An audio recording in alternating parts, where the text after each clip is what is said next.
Okay, we're here with Colin Hexley. Colin, please tell me a bit more about yourself and your connection with Force K6 of your family. Well, my father joined the army when he was in 1924, and he joined in the Royal Horse Artillery. And then in 1928, I think it was, he transferred to the RASC and was attached to them in India, where he enlisted in the Royal Indian Army Service Corps. In 1939, he was sent to France with Force K6 to Marseille. And from Marseille, when the war broke out and the fighting really started, they were moved up to the Maginot Line and attached to the 51st Highland Division, who were captured at Saint Valery. Force K6 were sent to the Vosges Mountains, but the speed of the German advance overcame them, and they were captured on their retreat and held as prisoners of war by the Germans.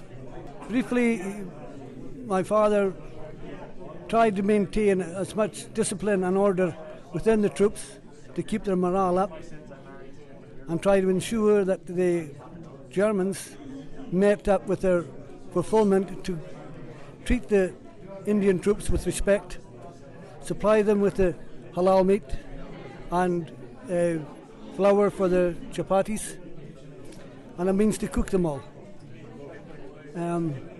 During that time, my father was managed to escape and got back to Marseille, and he escaped several times to get back, and his prime concern was the care and welfare of the Indian troops whilst in captivity. He finally did get back to the UK after several months and numerous detours.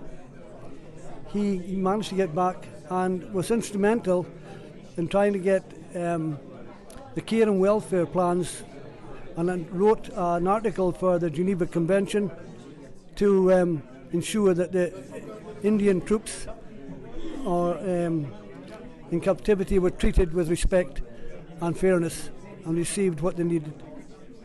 In 1942, when he got back, he was appointed captain. He got an emergency commission as lieutenant, and then in 1942 he was promoted to captain and posted up to Kingussie, the north of Scotland and Wales, as area training officer for mountain warfare, and took over the training and organisation of the troops in mountain warfare up here.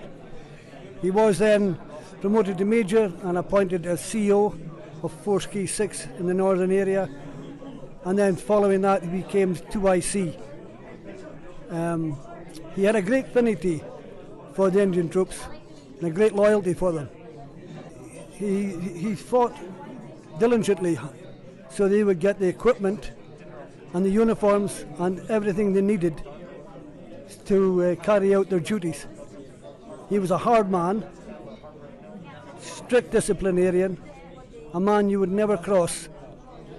But on saying that, he was a very fair man. Once he had his say and he dealt with you, that would be the end of the matter. He was an extraordinary leader, great organising capabilities, and as I said, had a great affinity for the Indian troops that he served with. Colin, tell us about these documents you've got here.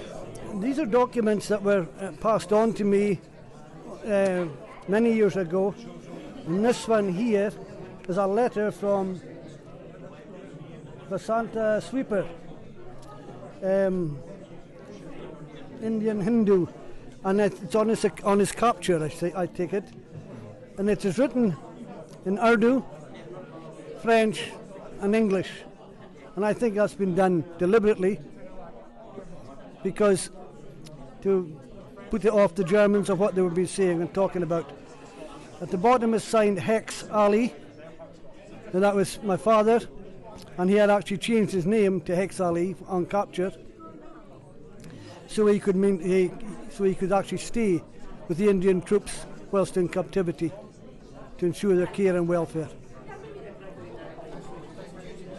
This also is a telegram type of letter listing all the names of the soldiers, the Indian soldiers and his own, who were captured at, I would say, the Vosges Mountains,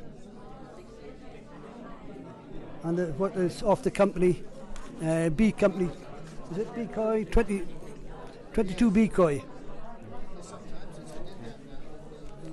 This here is a transcript of his captivity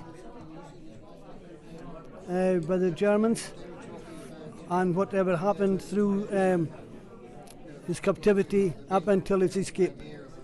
And this is quite revealing, quite interesting to read.